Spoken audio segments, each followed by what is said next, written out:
Did you forget who I am?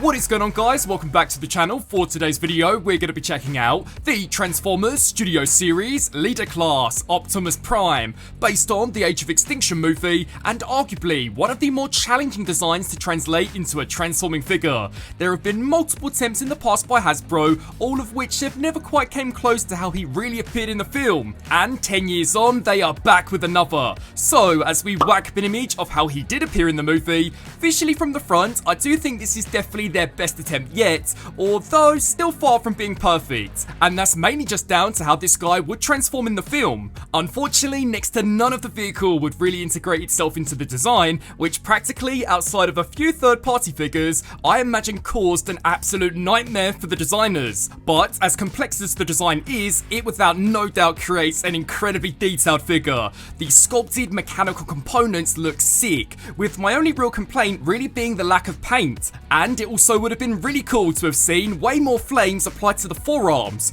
which are specifically based on his design just before the final battle, which makes me think that maybe we'll see the gauntlets with the future Nemesis Prime repaint. The armor plating throughout the lower legs also looks great, although I have no idea why they decided to leave the smokestacks of the truck on the side. Not only is this incredibly inaccurate, but seeing as he already has a pair behind his head, they just kind of stick out like a sore thumb, and I'm honestly not quite sure why they thought this would be a good idea. And as we spin around to the back of Optimus, I've got to put my nostalgia for this design off to the side and keep it 100% real with you all. This looks rough.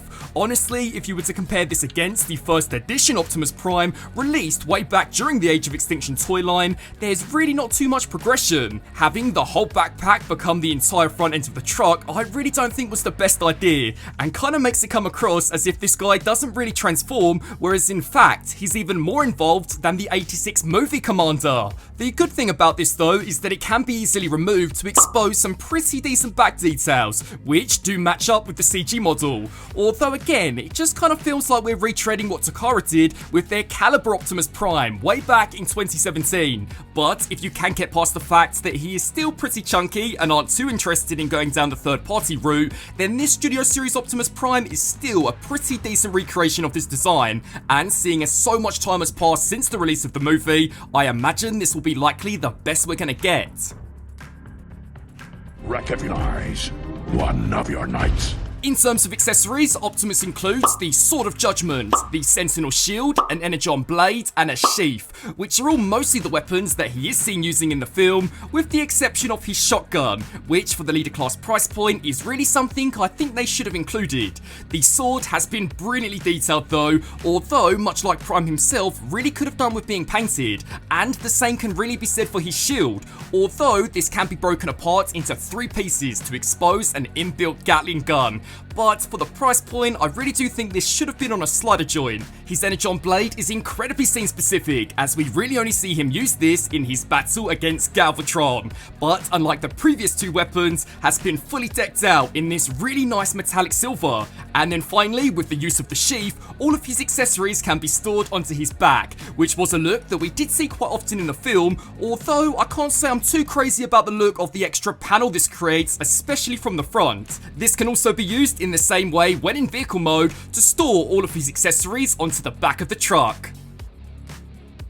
Turning to posability to see whether or not this Prime has the touch. To begin with, the head is on a ball joint. This can look up, down, tilt side to side, and rotate left to right. His shoulders can kick forwards and backwards, and the shoulder pads are fully articulated, allowing for a pretty decent range going out to the side. The bicep can rotate, and due to transformation, the elbows can bend way past 90. His fingers can open and close, the wrist can spin, and can also rock inwards, which is awesome, especially for when he is wielding the sword. sword. Due to transformation, the waist can be spun all the way around, and if you do decide to remove the backpack, the hips can kick both forwards and backwards, allowing him to complete the full splits. He's also packing a pretty deadly high kick, the thigh can spin, and the knee can bend pretty much there to 90. The ankles can rotate, and due to transformation, the toes can pivot downwards, and can also rock inwards. But to really see the true power of this Prime, let's now put him through the pose test.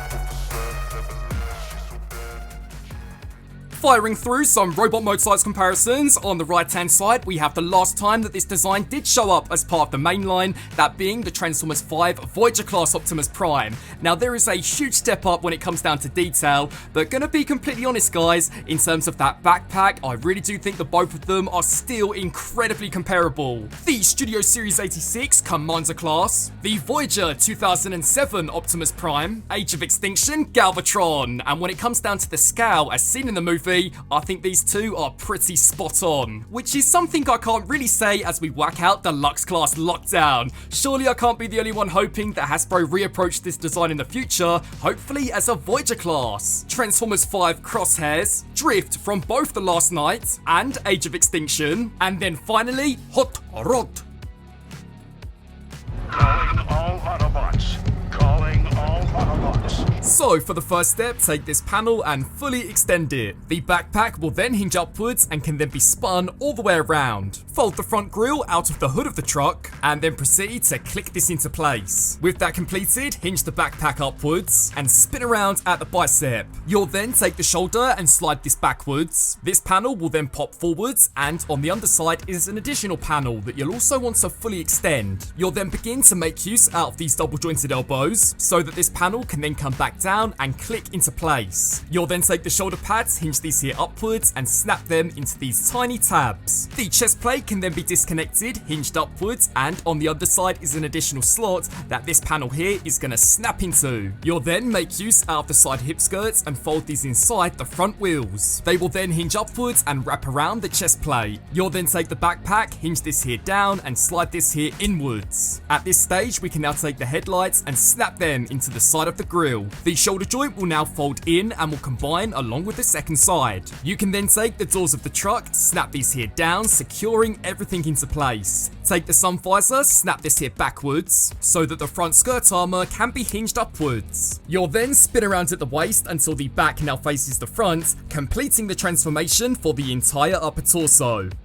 You'll then spin down to the legs where you can take both the back and front part of the foot and pinch these inwards and proceed to spin this all the way around. You'll then take the back of the leg, first of all disconnect it and then proceed to hinge it upwards so that we can then spin it around and open it up. This grey panel will then separate away from the back of the leg, allowing for this section to fold forwards. The back tyres will then open up, allowing for the gas cans to be fully extended. You'll also want to make sure to fully deploy the trailer hitch, and then snap that panel back into place. With that completed, we can now rotate inwards at the thigh, and then firstly combine at the back, and then secondly at the roof. The entire roof can now be brought forwards and will attach into both the side and top of the truck. What you'll then do is make sure that you have slid backwards at this double joint, allowing the sides of the truck to perfectly line up with the front end. That right there guys is the transformation now completely complete.